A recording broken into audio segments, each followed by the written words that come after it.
Stars channel में आपका स्वागत है और मैं हूं आपके साथ आचार्य वेद प्रकाश। दर्शकों, हम बात करने वाले हैं सूर्य ग्रहण के बारे में।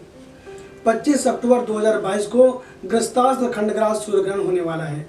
जी हां, कार्तिक अमावस मंगलवार या खंडग्रास सूर्य ग्रहण लगभग संपूर्ण भारत में असम राज्य के गुवाहाटी नगर से दाईं ओर तथा मेघालय राज्य के नलबारी नगर के दाईं ओर के सभी क्षेत्र यानी राज्यों को छोड़ करके ग्रस्तास्त्र खंड ग्रहण के रूप में दिखाई देगा। भारत में ग्रहण का मोक्ष यानी कि समाप्ति होने से पहले ही सूर्य अस्त हो जाएगा। ग्रहण प्रारंभ होगा दोपहर 2:29 से। ग्रहण का जो मध्यकालीन परम ग्रास समय होगा वो होगा 4:30। ग्रहण समाप्त हो जाएगा शाम को 6:32 पर। ग्रहण का ग्रासमान 0.861, ग्रहण की अवधि 4 घंटा 3 मिनट, जबकि भारत में इस खंड ग्रहण की व्याप्ति समय जो होगा वो शाम को 4:15 से 6:15 तक रहेगी। ग्रहण का जो सूतक है, इस ग्रहण का सूतक 25 अक्टूबर 2022 के सूर्योदय से पहले 2:30 से यानी कि भारतीय स्टैंडर्ड टाइम की मैं बात कर रहा हूँ प्रारंभ हो जाएगा। यद्यपि कुछ विद्वान यानी शास्त्र ग्रस्तास्त्र ग्रहण में सूर्योदय काल से ही वेद मानते हैं।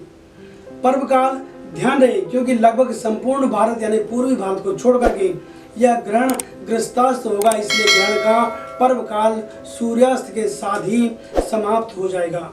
इसलिए धार्मिक लोगों को सूर्यास्त के बाद स्नान करके सायं संध्या जपादि करना चाहिए, लेकिन उन्हें तब तक भोजन नहीं करना चाहिए जब तक वे 26 अक्टूबर के सूर्योदय के समय शुद्ध यानी ग्रहण मुक्त सूर्य बिंब को नहीं देख लेते। कार्तिक अमावस तथा मंगलवार भौमती अमावस्या को सूर्य ग्रहण घटित होने से इस दिन तीर्थ स्नान, दान करना, तर्पण करना, श्राद्ध आदि जो है इनको करने इसका विशेष महत्व है। राशियों पर इसके प्रभाव की हम बात कर लेते हैं। यह ग्रहण स्वाति नक्षत्र तथा तुला राशि में होगा, अतएव इस राशि नक्षत्र में उत्पन्न लोगों के लिए यह विशेष अशुभ फलकारक होगा। अतः इस राशि वालों को ग्रहण के दिन दान, पाठ, आदित्य हृदय स्तोत्र, सूर्याष्टक स्तोत्रों का पाठ विशेष रूप से करना चाहिए। सूर्य ग्रहण में सूर्य का जप व दान व चंद्र ग्रहण में चंद्र तथा राहु का जप व दान करना चाहिए। विभिन्न राशि वाले जातकों के लिए इस ग्रहण का फल इस प्रकार रहने वाला है। अगर मैं सबसे पहले बात करूं मेष राशि के लिए कि मेष राशि के लिए ग्रहण कैसा रहेगा, तो मेष राशि के जातकों को शारीरिक कष्ट संभव है, अतः आपको अपना ध्यान रखने की आवश्यकता है। अगर मैं बात करूं वृष राशि की, तो इन्हें भी शारीरिक कष्ट के योग बन रहे हैं और इनको गुप्त रोग यानी गुप्त कष्ट कुछ हो सकता है और इनकी जो चिंता है, मानसिक चिंता, शारीरिक चिंता और आर्थिक परेशानी इनकी बढ़ सकती है, अतः इनको इस दिन विशेष ध्यान रखने की आवश्यकता है। मिथुन राशि की अगर मैं बात करूं तो खर्च की अधिकता का योग बन रहा है और कार्य में विलंब संभव है। तो मिथुन राशि के जो जातक हैं वो अपने खर्च को थोड़ा सा ध्यान से रखें, अपनी जेब का ध्यान रखें। अगर मैं कर्क राशि की बात करूं तो कर्क राशि के जो जातक है कार्य सिद्धि का योग इनके लिए बन रहा है और प्रतिकूल प्रभाव इनके लिए नहीं होगा, यानी कि कर्क राशि के जातकों के लिए ये जो ग्रहण है वो शुभ रहने वाला है। अतः आप जो भी काम करेंगे उस काम का आपको सीधा सीधा और शुभ फल मिलेगा, लेकिन फिर भी ग्रहण के नियमों का आपके द्वारा पालन किया जाना चाहिए। अगर मैं बात करूं सिंह राशि की, तो इन्हें भी धन लाभ होने वाला है। तो कर्क राशि और सिंह राशि के लिए यह जो ग्रहण है वो बहुत चिंता का विषय नहीं है। अगर मैं बात करूं कन्या राशि के बारे में, तो धन हानि हो सकती है, अतः आपको ध्यान देना होगा। यदि आप इस दौरान कोई डील करने वाले हैं, किसी को पैसा देने वाले हैं, उधार लेने वाले हैं, उधार देने वाले हैं या किसी भी तरह का लेन देन करने वाले हैं, तो आपके लिए धन हानि का योग ग्रहण के द्वारा देखा जा रहा है, अतः आपको सावधानी बरतने की जरूरत है।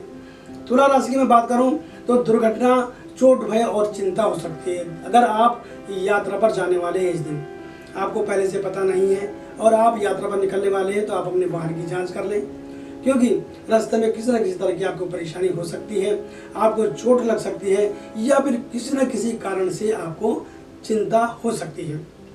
तो तुला राशि की मैंने बात करी कि आपको ध्यान रखना और विशेष सावधानी ग्रहण के दिन आपको रखनी है।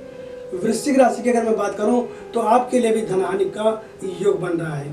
वृश्चिक राशि के जितने भी जातक हैं वे इस दिन अपना ध्यान रखें, अपने आर्थिक मुद्दों का आप ध्यान रखें ताकि आपको किसी भी तरह की आर्थिक परेशानी से नहीं जूझना पड़े। अगर मैं बात करूं धनु राशि की तो लाभ और उन्नति का योग बन रहा है। देखिए हमने बताया आपको कि कर्क राशि के लिए और सिंह राशि के लिए ये जो ग्रहण है वो शुभ है। तो ऐसे ही धनु राशि की अगर मैं बात करूं तो आपके लिए भी लाभ का योग बन रहा है, उन्नति का योग बन रहा है और कहीं ना कहीं से आपको शुभ समाचार की प्राप्ति हो सकती है। जी हाँ, अगर आपका कोई ऐसा परिणाम आने वाला है जो इस दिन आने वाला है तो आप निश्चिंत हो जाइए। हो सकता है कि ये जो खबर आने वाली है वो आपकी खुशी बढ़ाए। अगर मैं मकर राशि की बात करूं तो मकर राशि के लिए थोड़ी सी चिंता है।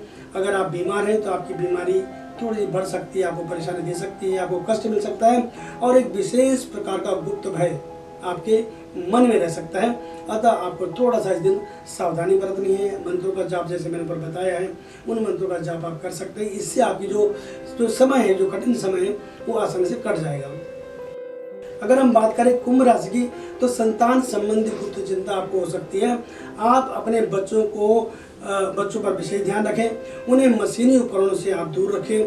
अगर उनकी उम्र 18 वर्ष से कम है तो उनको गाड़ी वाहन आदि से आप दूर रखेंगे तो मैं सोचता हूं कि आपके लिए फिर बड़ी चिंता नहीं होगी। लेकिन अगर आप लापरवाही करते हैं तो संतान की तरफ से आपको विशेष चिंता और विशेष कष्ट मिल सकता है। अतः कुंभ राशि के जातक इस बात का खास ध्यान रखें। और हम अंत में बात करते हैं मीन राशि की तो शत्रु भय और साधारण लाभ का भी योग आपके लिए बनता हुआ मुझे इस ग्रहण के द्वारा दिख रहा है। यानी कि शत्रु जो आपके विरोधी हैं वो विरोधी आपके काम में अड़ंगे डाल सकते हैं, अड़चने डाल सकते हैं। इसलिए अगर आपके ऐसे शत्रु हैं मित्र के रूप में जो गुप्त शत्रु आपके आसपास हैं आप उन पर विशेष नजर रखें। वे आपके काम को खराब कर सकते हैं, आपके लिए मुसीबत पैदा कर सकते हैं। लेकिन इसी के साथ आपके लिए एक अच्छी बात ये भी है कि आपको साधारण सा लाभ भी आपको मिल सकता है। यानी अगर कोई परिणाम आने वाले हैं तो वो आपके पक्ष में आ सकते हैं। तो दर्शकों ये मैंने बात करी ग्रहण की कि ग्रहण का आपकी राशि पर एक सामान्य और साधारण फल क्या हो सकता है। आप यदि इन चीज़ों को मानते हैं तो आप निश्चित रूप से इस दिन आप सावधानी बरतें, मंत्रों का जाप करें, दान करें और ग्रहण के बाद आप स्नान करना बिल्कुल न भूलें। स्नान करते समय आप अगर जो जल है उसमें गंगा जल अगर आप मिलाते हैं, गंगा जल से अगर आप स्नान करते हैं तो मुझे लगता है कि जो ग्रहण का प्रभाव है वो आपको नहीं मिलेगा और उससे आप बच सकते हैं। मैंने सामान्य फल की बात करी। अगर आप ग्रहण से जुड़ी हुई कुछ अन्य बातें अगर आप जानना चाहते हैं, अन्य जानकारी अगर आप हमसे लेना चाहते हैं तो किसी भी वक्त आप हमें कॉल कर सकते हैं। हमारा फ़ोन नंबर है 8588009900 और हमारी वेबसाइट है www.starstel.com। तो बने रहें हमारे साथ और देखते रहें स्टार स्टेल। नमस्कार।